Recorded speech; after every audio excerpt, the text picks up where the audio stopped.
When I grew up in rural Virginia in a small town known as Cortland. Mm. And Cortland is one of the towns in Southampton County. Most people remember it's peanut country. Most people remember Southampton County because of the Nat Turner slave revolt. That Oh, is where it happened. oh, So really? it's very historical. My husband and I are both from there. We've known each other since sixth grade. Mm. And so we've been together forever. But, growing up, I was raised by my grandmother. And my grandparents were real hardworking. My grandmother drove school bus, always had three jobs. Drove the school bus, cooked in the school cafeteria, and cleaned white people's houses. Oh Okay, my gosh. My grandmother so, did too. Yeah. yeah. And my granddaddy same worked for a contracting company and then did all kinds of farming and Yeah. other work. Yeah. But my grandmother worked in the cafeteria at Riverview.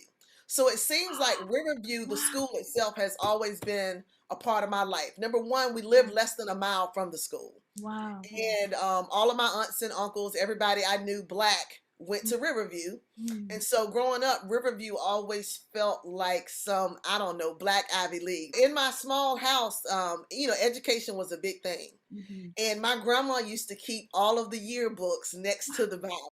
I would go in that living room and pull out those yearbooks and Wow. look through the pictures. Wow. And I just remember looking at the graduates, Mm. and they were just all African American, and that was inspiring to me. I don't know, I went on to be like an honor student and all of that, did all great things, Mm. but I think that had something to do with it, just visualizing it. Mm. Looking in those yearbooks and seeing that every organization, every black leader, every educator, and they were all professional. Mm. um and then growing older, knowing what they actually made it through. And when you look in those yearbooks, you didn't see Jim Crow. You didn't see the racial divide. You Mm. saw a happy community, a Mm. school, students, teachers. My county, Southampton, was one of the last to actually desegregate and integrate. Really? So the year of 7071, Mm. the schools mixed. I Mm. was born in 73. Mm. I entered kindergarten in 78. Mm. 6 years later, I end up in middle school, which was the building that was Riverview High School. And so I'm in that building. It's almost like you could feel it, that it Mm. was historic, Yeah, yeah. and the building's no longer there. We didn't want it torn down, but I actually had some of the educators that were at Riverview. Two of them I definitely knew and had, and they were like my favorite teachers. So, Mm. I just think the history of the place. Mm. Our county was pretty much 50-50 white, may have even been more black. Mm. Most people will say that race relations were good in Southampton County, but I Mm. think that, I mean, they were, people were progressive, Yeah. but the racism is always there. Yeah. It's always there. Mhm. We may not like to acknowledge it, but it was there. Yeah. Yeah. But I had a great childhood. I had a great education, Mhm. but that school was kind of in me, and that history was in me. And I was just like, this is a story that I always thought needed to be told, because Yeah. number one, historically, history would have us believe that Mhm. segregated schools and all the narratives that are out Yeah. there, most people think that segregated schools, they were lacking in funding and this Mhm. and that, and the Yeah. kids weren't smart and they didn't Yeah. learn anything. But oh, they did. Mhm. It turned out, aside from having poor buildings and facilities and Mhm. materials and resources, Mhm. honestly, they had the most optimal learning environment a black child growing up in Jim Crow South could have, because you had teachers, Mm. coaches, principals, counselors, everyone who looked just like you, Mm. understood you, and they wanted to see you succeed. They knew what you were up against. They had been through it themselves, and they really wanted to see you succeed. Chapter 4 of the book is where all of these stories appear. And I tried to, from each story, take some little nugget Mm. that was just like the it fact. He graduated in 1961, Mhm. and I call him Malcolm in the book. But Yeah, yeah, yeah. I title his chapter, "They Never Said You Couldn't Do It." When you Yeah. look at what research says about black boys in public schools and what they go through with educators who don't look like them, many times our students, especially in the South, I can't really speak for other places. I Mm. can speak for the South because I was educated in the South, but Yeah. also I raised three boys. And Yeah. my boys have attended schools in Texas, Chicago, Virginia, Mhm. for a long time, and Mhm. then overseas, and now back to Virginia. Mhm. So just raising my own children, even though the times are different, I Yeah. still see the void. And he says this, they never said you couldn't do it. 'Cause I've been teaching college for 20 years. It literally breaks my heart when I heard one just recently, Mm. when I hear a student come into the classroom and they'll say, my guidance counselor said I wasn't college material, or they said I need to just do trade school, or they said I couldn't do this.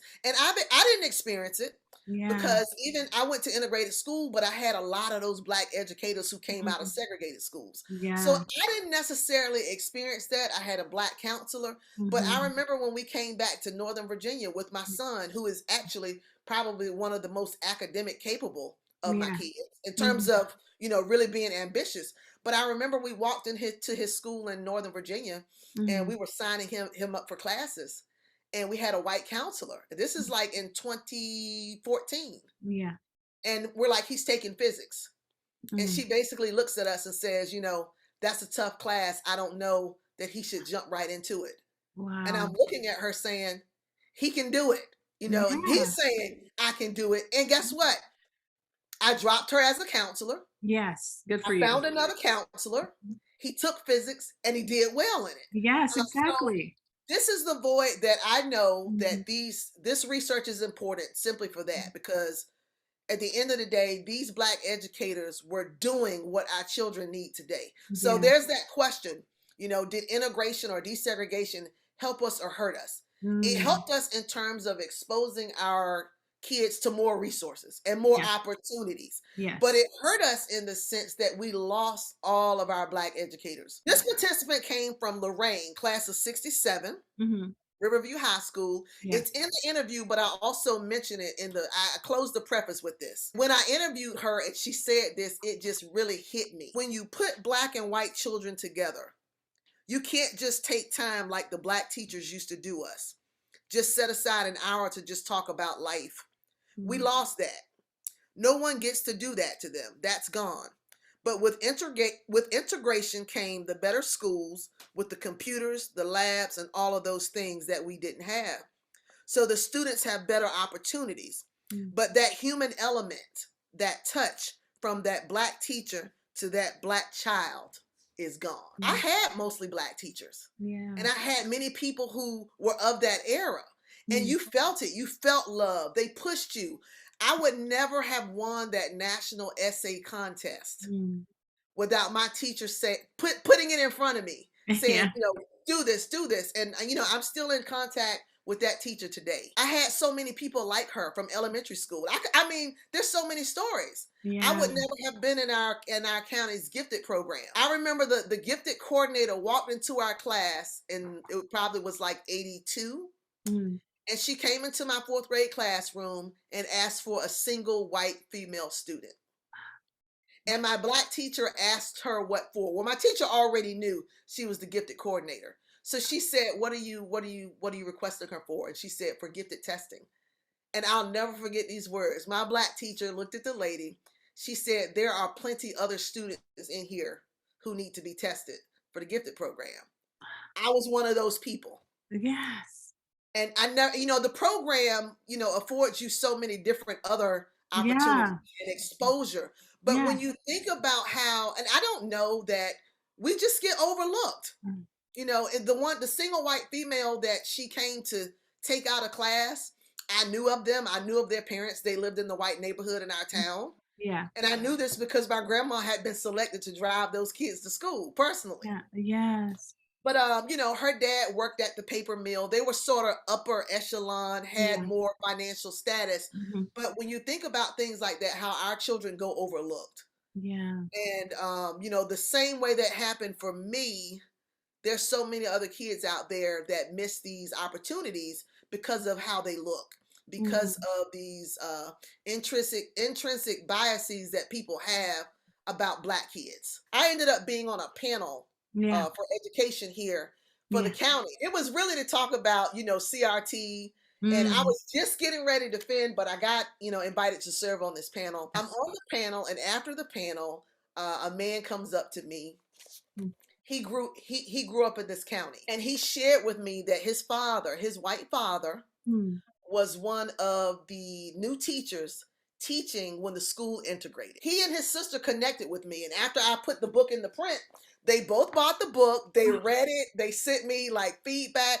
And so they were like, "You have got to hear my father's story." Their father is no longer here. And her dad had put together this book of his life. It's not really published, it's just Yeah, a yeah, bound book. yeah. In the book, there's a section on coming to Virginia and teaching.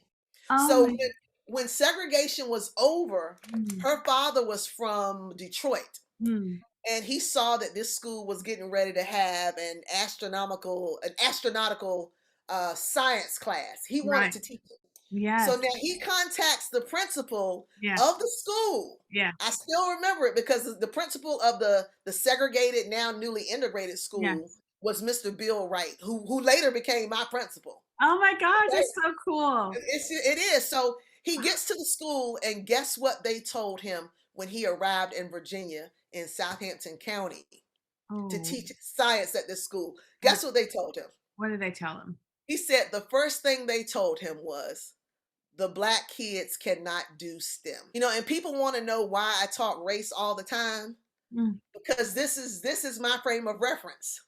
You know, this is where I'm from. But Yeah. he said, and he goes on to tell the story. It gets worse.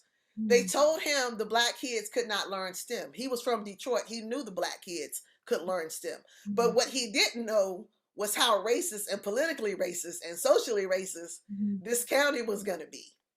And Oh. so he, basically, to make the long story short, these black kids are doing science experiments, winning the school science fair, winning Mm. the local fair, and going on Yeah. to the regional and to the Yes, state. yes. Wow. And this is the 70s. They Wow. started they started giving him and these children uh faulty buses. So when they would go on trips to the fair, the buses would break down, and they would Oh my sometimes not gosh. make it to the fair. Ah, And he kept at it. He kept at it. The kids mm, kept winning first, second, third place, going to the state.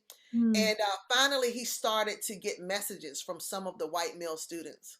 Ah, And the messages were, if you keep letting these black kids win, you're mm, going to get fired. Eventually, he leaves the school because of it, because he's not going to deny these black kids, the beauty of their work, and ah. to show off what they're doing because of racism. That's so heartbreaking. Oh my It is very heartbreaking to people who, I guess, didn't live it, but I grew up there, so I know it. It's almost like after Obama was elected, gosh. and everything that we see. You know how I feel like some people had a veil lifted, like they Mm. thought because Obama was elected that we had finally arrived. And Yeah. then with all of these body cams, with all Yeah. of the Yes. crazy things that have been revealed, Yeah. people are like, "Oh my gosh, I didn't know this was going on."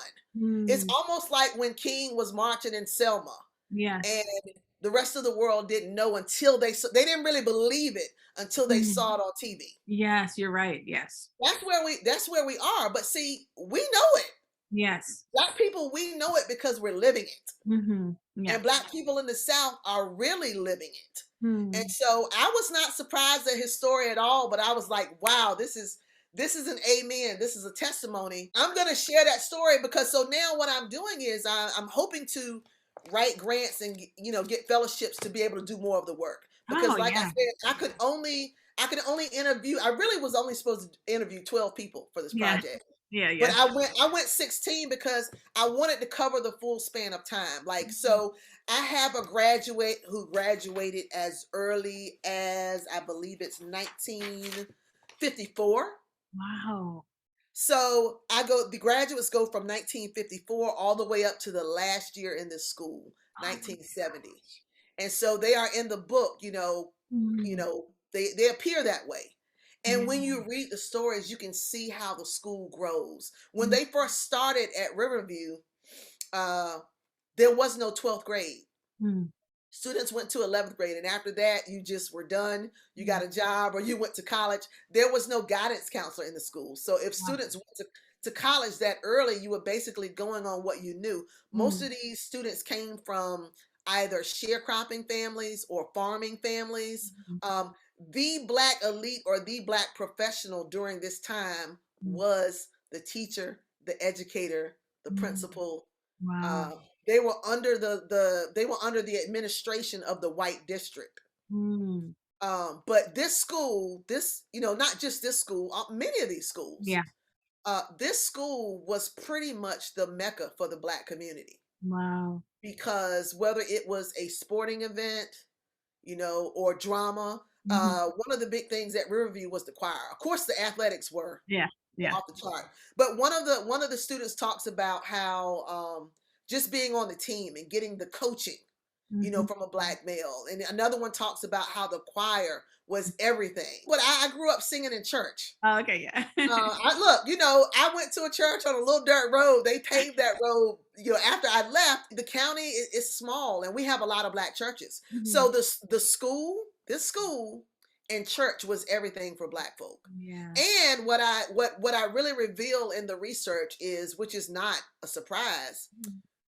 school, church, and family were like a three-legged stool. Mm. Yeah. In this area, there were no atheists. There Mm. were no Buddhists. There were no Muslims, not in this era. Yeah, yeah. You were either Christian or not. You were either black or white. And Mm. so the lines were you knew where they were. Mm. And every single student that I interviewed, it was just amazing to see the church, the family, the school. They Mm. were they supported each other. Mm. Many of these schools did not have supplies. They were struggling. This is just when they had the 1 and 2 room schools. Wow. He talks about how they were struggling and how they had to deal with, the racism. The Mm. schools didn't even have toilet paper back during those days in the 1 and 2 room schools. Yeah. And do you know what he said when he asked the white superintendent, when he said, we don't have toilet paper? Mm. We need supplies like Mm. brooms just to sweep up these. You know what he was told by the white superintendent Mm.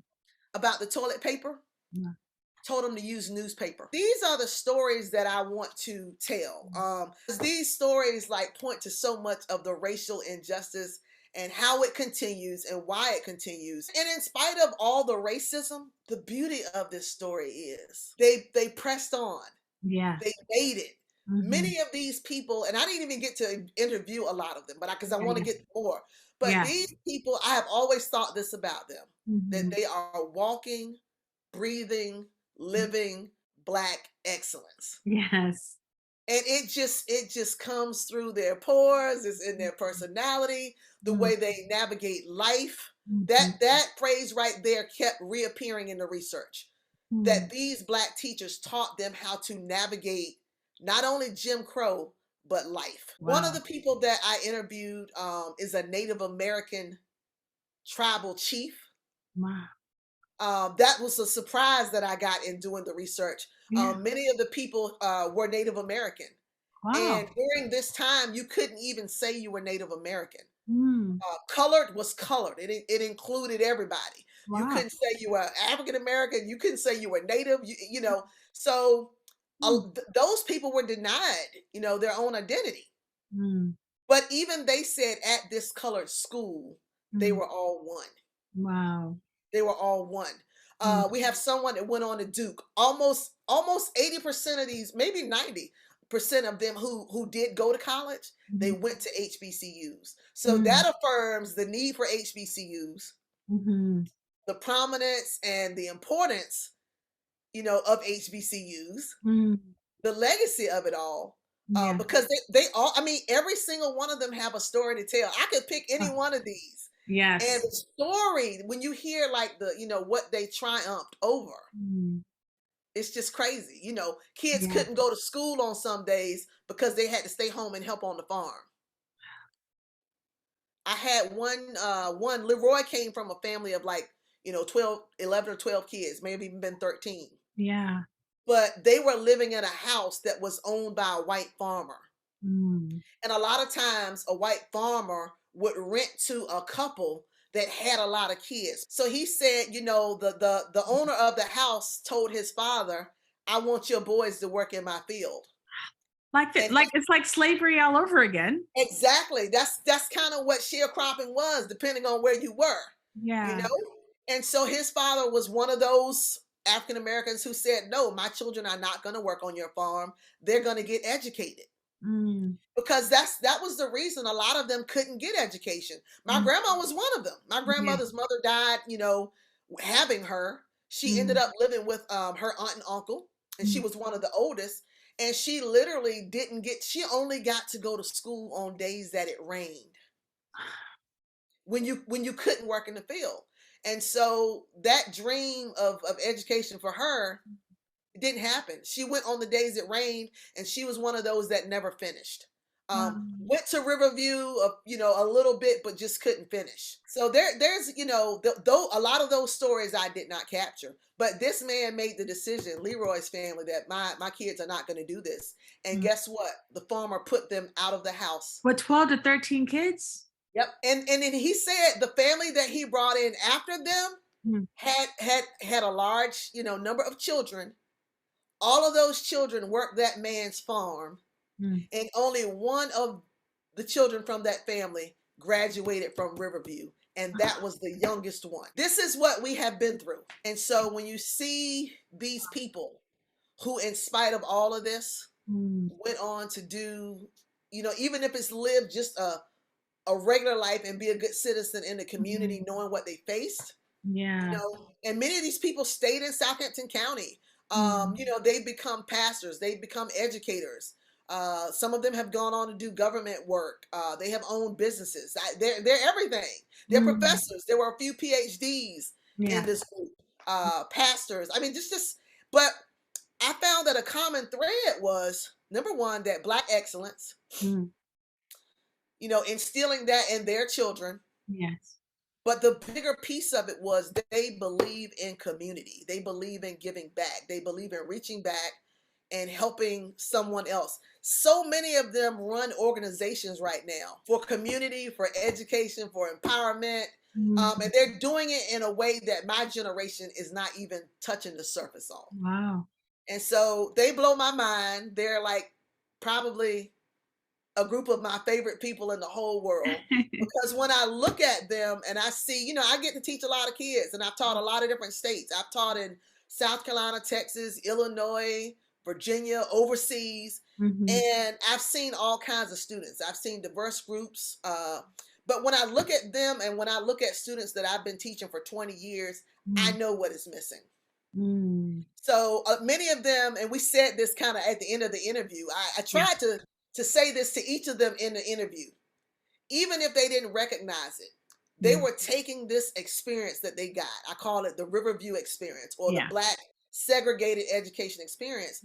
They were taking that experience and giving it to every Black child they could, every Black Mm, person they could, whether yeah. it was mentoring somebody on a job, helping somebody get into college, putting clothes or food in somebody's house. All of Mm, these people that I have interviewed, they do that work. They do that work, and they're still doing it right now. wow. Many of them they're all pretty much in their 60s, all the way up to 80. And it's just amazing to see what they were able to do with Mm, so little that they had. mm, But looking back, they had like a firm foundation of mm. education, and Black educators, Oh, in a yeah. world that would have us believe that we're less than, that we're not Yes. smart. Mhm, But even though we had to be twice as good, mhm. even though we had to give 200%, they gave it. So this is, look, I get to give the Riverview experience Yes. to students everywhere I go. And and this is kind of what I bring. This is part of me. They're a Yeah. part of me. And have been for so long, because I was raised by older people. Yeah, yeah. So in fact, my husband and I got invited to the class of '69's Mm. 50th reunion. We went to that reunion and we felt like we were in that class. We were like, can y'all make us honorary members?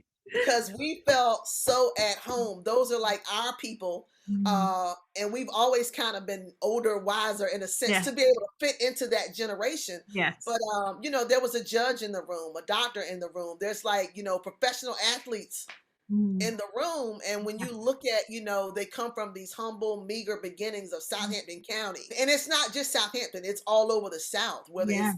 Alabama, Mississippi, Mm. Tennessee, Kansas, Arkansas. I mean, every school, if you look at it. So after integration, the organization that pretty much governed and structured all athletics and extracurricular activities Mm. for our state schools is the Virginia High School League, right? Mm. Well, in Virginia, we had what was called the VIA, the Virginia Interscholastic Association. Mhm. It was the association that governed all of the athletics and Mm. extracurricular activities for all the Black schools in Virginia. Hmm. Now, what I'm proud to announce is Yeah. that I was amazed when Dr. Clemens, who was my teacher, Yeah. who gave us that amazing project to do, Yeah. she clued us in that everything from the VIA had Mm. been saved. And Ah. it is in special collections here at Virginia State University. And there is a digital archive that has been started. There Mm. are photos. There Mm. are like memos, correspondence, Ah. team rosters, team photos from all of these schools. Like even Ah. here in my area, the Richmond schools. Armstrong was one of the most popular schools, Peabody in Petersburg, Wow. Booker T. Washington in Norfolk, Ah. Georgia Tyler, like all these schools. Oh. Anyone who is interested in these schools and going back, you can come to Virginia State University. They're in the special archives. There Ah. is a link to our library on the Yes. VIA. All you have to do is search for it.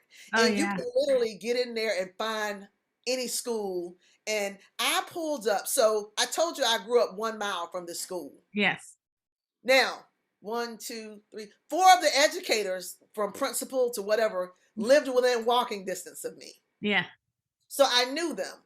We had the Nottinghams, we had the Wumbles, we Mm. had the Vans, who were very popular educator couples. So when I'm going through the archives, because I started going through the archives, just pulling out Yeah. Riverview files, I'm going through the archives. These people are no longer with us, Yeah. but I'm finding letters that they wrote. So one piece of correspondence I include in the book, and I had Oh, to. yes. Had to. One piece of correspondence that I include in the book, it's a group of Black principals, and they're having a meeting because integration has already happened. Mm. Desegregation has already happened everywhere else. Remember, I Yeah. told you Southampton County was one of the last, One of the last ones. one Yeah. of the last ones. Yeah. And they're having this meeting, and I got the minutes. And in the meeting, Gosh, really?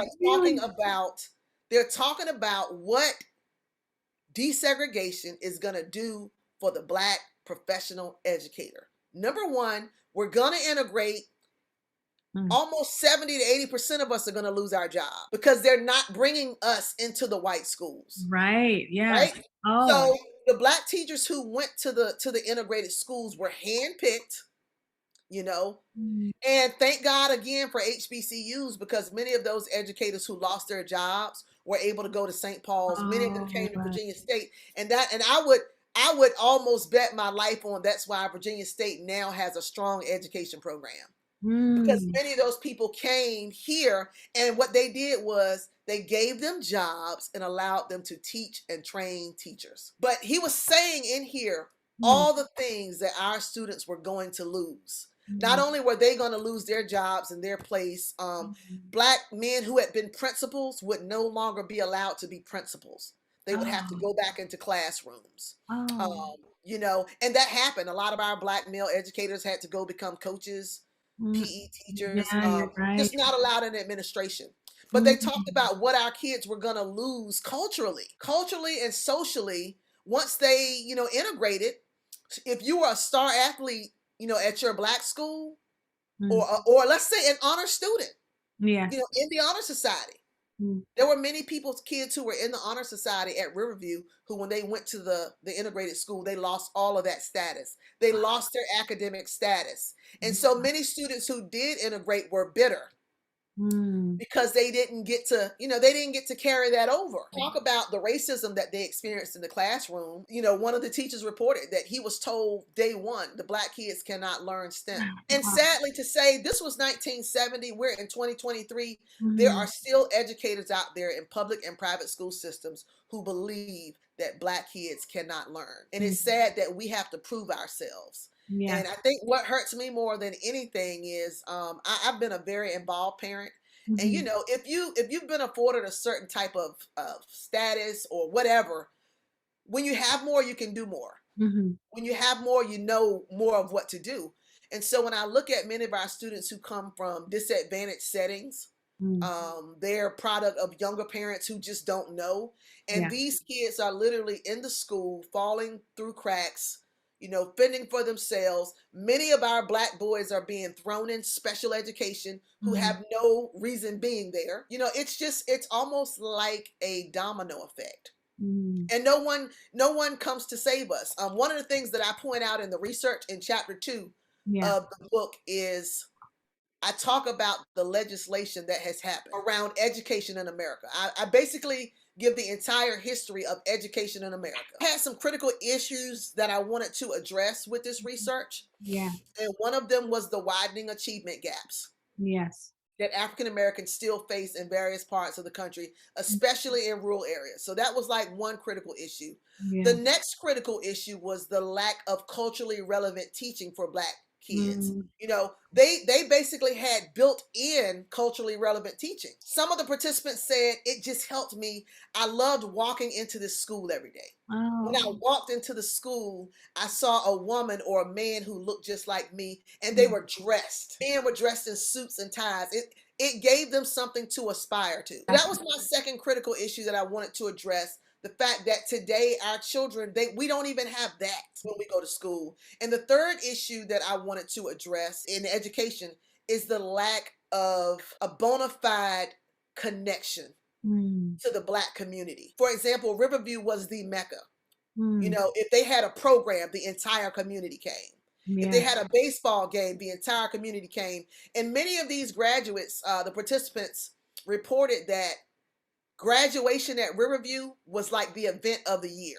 Aw. Even if you didn't have a child graduating, you went. Yeah. That is also something that is significantly lacking, especially in our rural areas. Mm. That tie is gone. Mm. That ties the Black community to the school. Many schools don't even welcome the Black community. You Mm. know, we have this school to prison pipeline, but we don't have that school community relationship. Mm. That would really, really, really, help Mm. us with a lot of the issues that we have. So those were the issues that I wanted to kind of solve. But I think these participants and this research, all of it, the history of it, shows us areas where we are lacking. And I Mm. think honestly, because people think that in terms of history, we don't want to go back and do the old. But Mhm. in this case, there is so much we could learn. These Black teachers had a pedagogy, Mhm. and it was like what it was a unique ethic of care. And I Mhm. think the bottom line of it is when you look at a Black child and you treat them as your own, that's how I teach. I Yes. don't care if you're Asian, Hispanic, you know, first generation African, white. I don't care what you Yes. are, what Yes. your religion is, any Mhm. of that, your Yes. gender.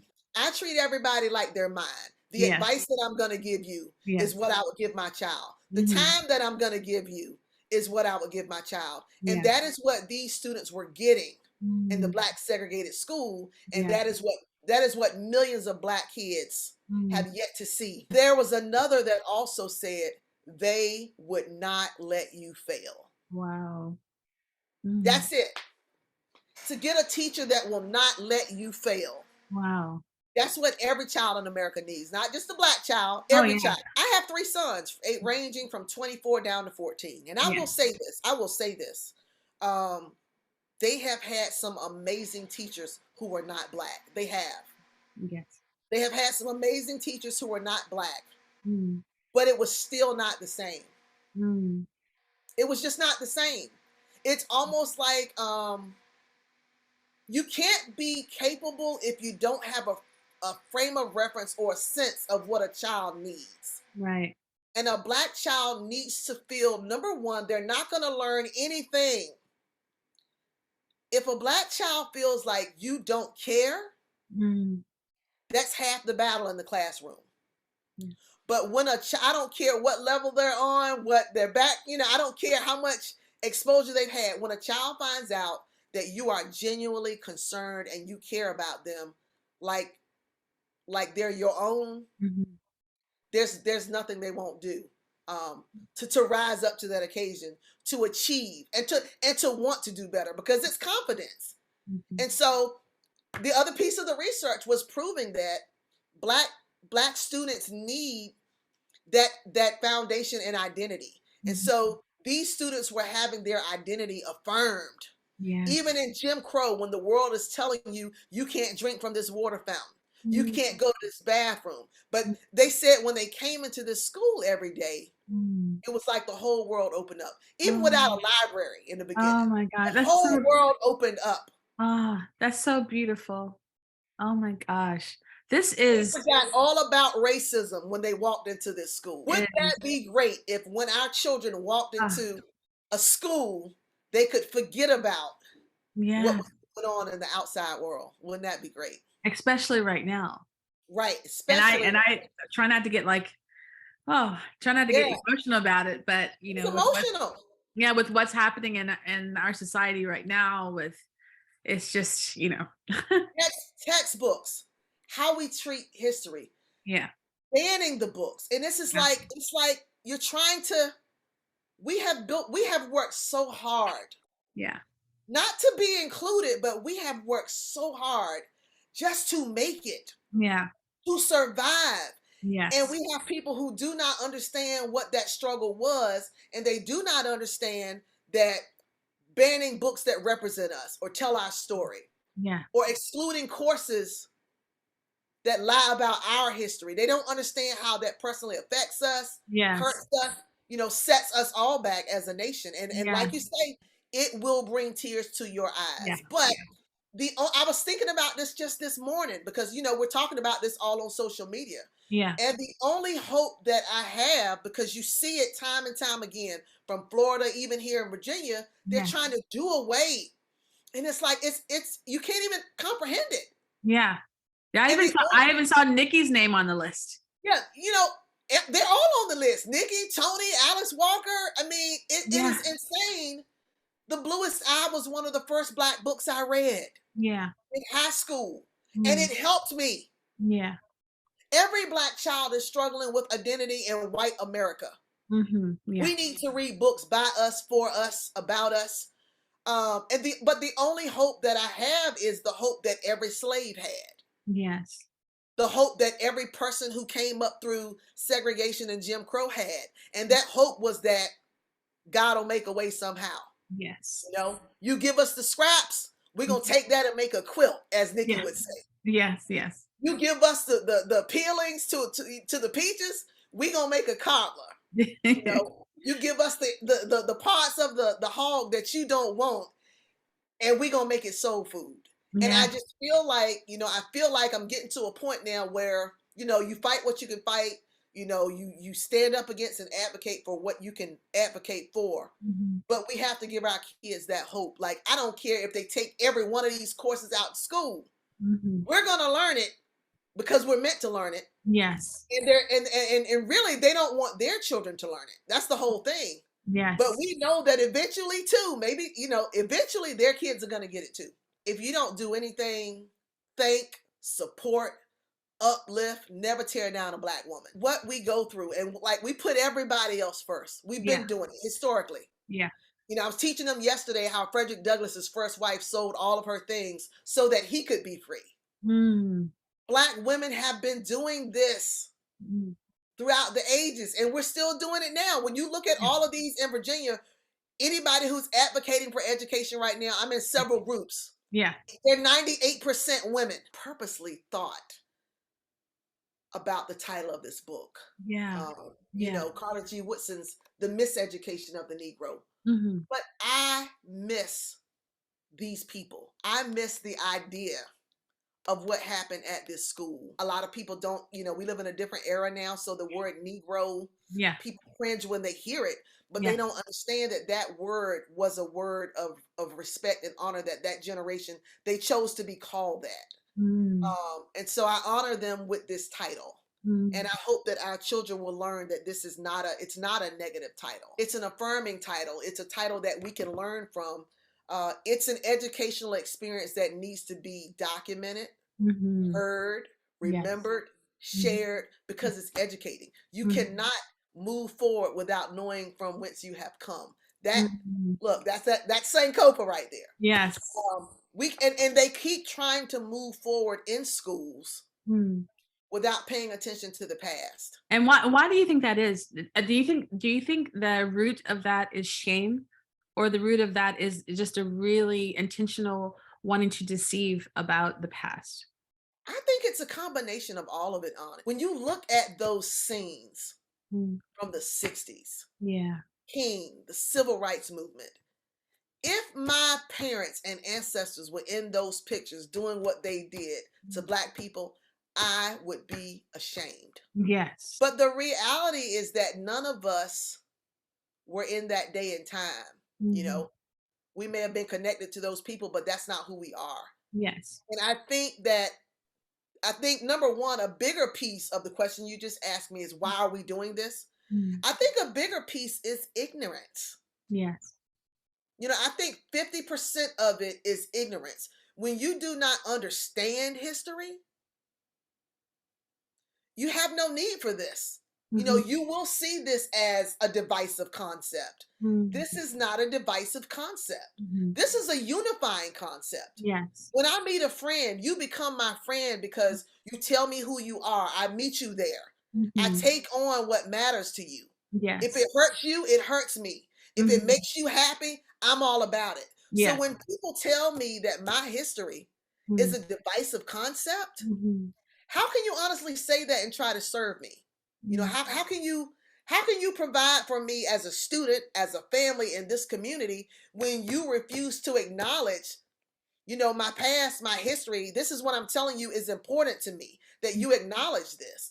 But yet it's a divisive concept. It's like people want to gloss over it. You can't do that. You're not helping race relations anywhere, not in a school, not in any system in America, if you don't first go back and confront this. I saw a Lucille Clifton quote somewhere yesterday where she was saying America has to face this head on. And until we face this head on, we're not going to get better. I know that you have a strong faith, but where do you hold your hope for things to get better? Somebody took a shot of ignorance and just injected it into America, and it has to run its course. I don't know what's going to happen. I know that those of us who are, you know, out here, we do the best we can. We do the best we can, and we keep doing the work. We get tired, we sit down, we rest, we come back, you know, and we have to be honest with ourselves about what it is we can do. If we prepare our kids, they will rise to the occasion the same way that you and I and everybody we know has.